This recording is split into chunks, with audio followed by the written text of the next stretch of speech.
Saan Bali, 3 tagiliran? years na po ito. Dito po, sa kaliwa po. Dito. Ikaw ba'y Punta po rito. napacheck mo na ba yan sa doktor? Ako po, meron po akong mga check-up po sa doktor na meron pong ultrasound. May CT scan na rin po ako. Anong sabi? Anong findings ng doktor sa'yo?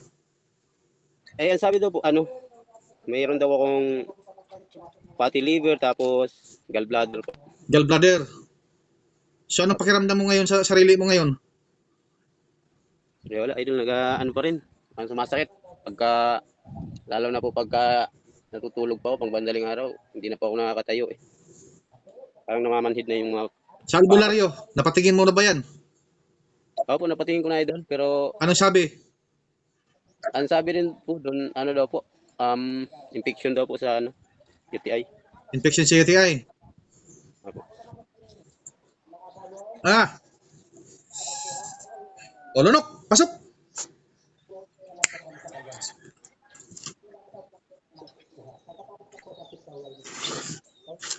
Pakinggan. Pakiramdaman mo. Tumayo ka. Igalaw mo ang katawan mo kung saan ang masakit. Sa paggalaw mo, doon mo igalaw.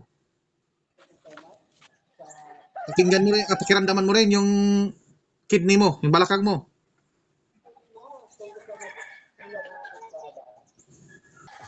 Diyan nawawala-wala naman po. Nawawala. Sige. Saan ang medyo nawala-wala? Dito po sa tagil. Okay, talikod. Ilagay mo yung cellphone. Pundo lang. Talikod ka. Iharap sa kamera kung saan banda ang may karamdaman. Diyan banda. Baka gumagalaw yung kamera. Pundo lang.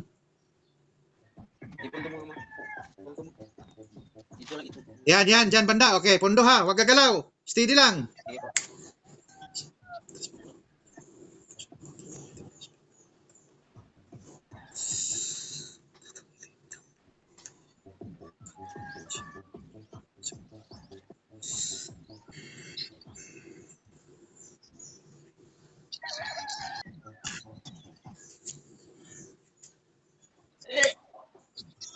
Suka mo. Yan, suka mo lahat. Ilalabas niya yan.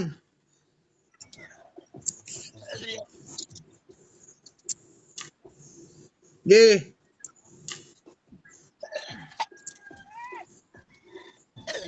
Yan.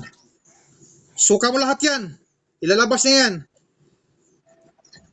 O, ayan o, mga antingero at mga albularyo ha. Ito yung ibig kong sabihin. Kapag kayo ay ng gamot, tumbukin nyo na kung saan ang may problema, hindi yung bibigyan nyo ng proteksyon. Oh, kita nyo na. Dapat yan yung tumbukin nyo, hindi yung dami nyo pang mga pasikali, sasabihin nyo pa ay sinisiraan kayo. Oh, ito dapat ang gagawin nyo. Tumbukin nyo kung saan ang karamdaman ng taong ito. 3 years na ang nakalipas, wala pa rin pagbabago. O, yan. Atras konti ang kamera. Atras konti. Atras. Hop. Tama lang.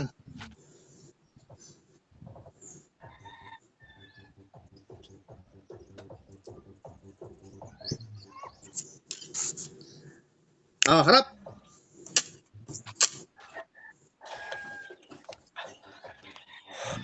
Ito. Subuhin mo ito.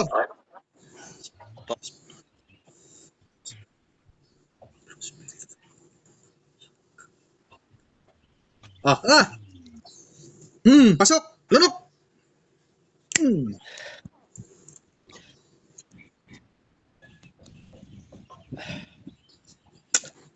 Tubig ulit. Konti. Pang-finish natin. Pang-finish.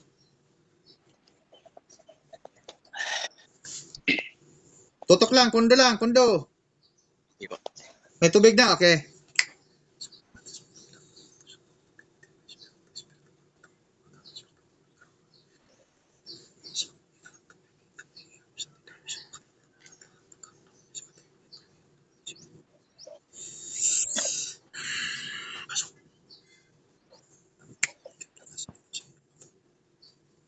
Okay.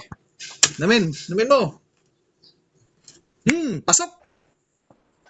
Lusaw ka. Anong lasa? Paano po eh? Normal? Normal na ang lasa sa tubig? Oh. O di lusaw. Oh. Ano pakiramdam? Ayos na idol, parang wala na. Wala. Wala. Oh. Yan yung ibig kong sabihin. Makinig kayo ha. Naka-vlog tayo ha, kapatid ha. Okay lang ba sa'yo? Okay. Yan yung ibig kong sabihin. Kapag ang mga pasyente nyo ay pumupunta sa mga antingero o albularyo, tumbukin nyo agad yung karamdaman niya. Oh. Mismo. Hindi yung pabalik-balikin nyo o kaya bibigyan nyo ng pang-proteksyon. Magkano? 1.5, 1.7, 1.8. Oh. Tapos sabihin ngayon, ako yung naninira sa inyo? Paninira ba yan? Hindi kayo naawa sa mga pasyente nyo? O, di ba? Tama ba ako, kapatid? Tama po yan idol. No. O, so ngayon, ikaw ay nagpapagamot sa mga albularyo o dito sa Tres Mundo, anong kaibahan? Segundo lang. Seconds lang tayo. Nararamdaman mo ang kagalingan mo. O, di ba? Tama po. O, tulad ng mga albularyo, pabalik-balikin ka lang, gagawin ka nilang gatasan. Tapos naman, yung mga albularyo at saka tingiro na nagre-react, galit sila dahil yan yung ginagawa nila. Pero yung mga hindi galit at hindi nakipag-comment, yun yung mga matitino. Oh. Opo. Pero sa totoo lang, Pwede. dapat sana kung ano yung karamdaman nila, yun dapat ang tumbukin. Ngayon, mayroon ding nagsasabi dyan na magaling lang daw sa espiritual. Sa espiritual ha, tulad ng mga kulam, barang. Oh, yung sa'yo, hindi naman yan espiritual eh, physical yan. Ay bakit Physical ngayon po. oh? Ay bakit kaya ng Tres Mundo? Kaya wag silang magmamayabang na ang kaya ng Tres Mundo ay espiritual lang. Kaya din ang physical. Mayroon din akong vlog dyan na hindi nakakalakad ay nakakalakad. Mayroon din nga po, napatunayan ang Tres Mundo. Kaya wag nilang sabihin na hanggang espiritual lang ang Tres Mundo. Kung anong karamdaman ng ibang tao, basta't ikaw ay kumikilala, ikaw ay ipaparamdam sa iyo ang kagalingan. Kikilanin mo ang totoong nagbibigay buhay dito sa mundong may buhay at ang isinugo dito sa mundong may buhay ang amang espiritual na si Tres Mundo Tres Hilario na siyang tunay. O ngayon, anong masasabi mo? Napasalamat po ako sa Tres Mundo po na alam ko naman po, legit naman po kayo. Marunong po kayo, nakakapagpagaling po kayo talaga. So ayan mga ka-vlog ko ha, ako ay hindi nagawa-gawa ng kwento dito ha. Ayan, magpapatunay ang pasyente. O sige, ipahawakan mo nga ulit yung ano mo, cellphone mo at gumalaw ka ng may kalayaan. Tutok mo yung camera, tutok. Oh, anong pakiramdam? Okay naman po. Yumuko ka, tapos balik tayo. Ayan, ganyan. Okay na po. Okay na. Oh. Salamat po. Ayan. Yung mga basher dyan, paninira pa more. Pero yung mga sinisiraan nila, ayan oh, may natulungan na naman. Di ba? Yan yung mga taong mga sinasabihan na kulto, buang, bading. Oh, tapos kahit ano-ano pang masasabi nila basta masiraan ng Tres Mundo. Oh, paninira daw. Ayan, kuanggol daw, baboy daw. Oh, ito lang yung baboy na gwapo. yung nangungutya, akala mo naman ay gwapo. Kulang na lang lagyan ng corona sa ulo para magiging tuko na. Oh. Oh, na siya. Okay na po idol, mga Ha? okay na po. Oh. So ayos na ha. Kanina po. Ano? Ako, maraming salamat idol. Okay. Okay na. Ito yung Ano mga po. kinukutya ng basher na mayroong napatunayan at mayroong napagaling na pasyente. Oh, ilang segundo lang tayo, andyan na oh, tapos na. So ayan, Okay na. ayan ko mga ka-vlog ko ha. Ito ay maging aral din ito sa mga nagdadalawang isip. Ito napatunayan ko napatunayan nyo. Ito ay hindi gawa-gawa lang. Ito ang karamdaman niya ay hindi spiritual ha. Kapag sinasabing spiritual, yan ay mga tulad ng may mga sapi, barang o kulam, mga palipad hangin, o kahit ano basta spiritual, yan yung sakit sa spiritual. Ang karamdaman nito ni Kuya ay physical. Okay, physical ha. So meaning, hindi ito spiritual na sakit, kundi physical. Kapag physical, yan yung mga karamdaman niya nasa kidney.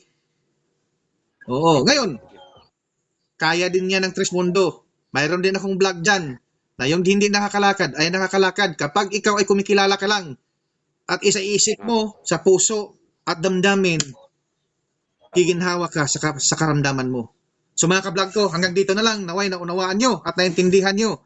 At sino man yung gusto rin na magpagamot sa Trismundo, pakishare din ang ating video. Dahil Apo, idol. isa din yan. Halimbawa, mayroon kang friends na may kaibigan na may karamdaman dyan sa Facebook mo. Sa pag-share mo, ay makikita din nila, uy, ito, magbabaka sakali ako, i-PM ko ito. So, ibig sabihin nun, ang share mo ay nakakatulong ka din sa kapwa-tao mo, hindi yung ikaw lang yung tinatawag na makasarili. Tama ba, kapatid? So, Apo, idol. sa pamamagitan ng pag-share at like nyo, ay marami din kayong matutulungan. So, hanggang dito na lang ako mga ka-vlog ko. Bye-bye mga ka-vlog ko. See you next vlog mga ka-vlog ko. I love you so much.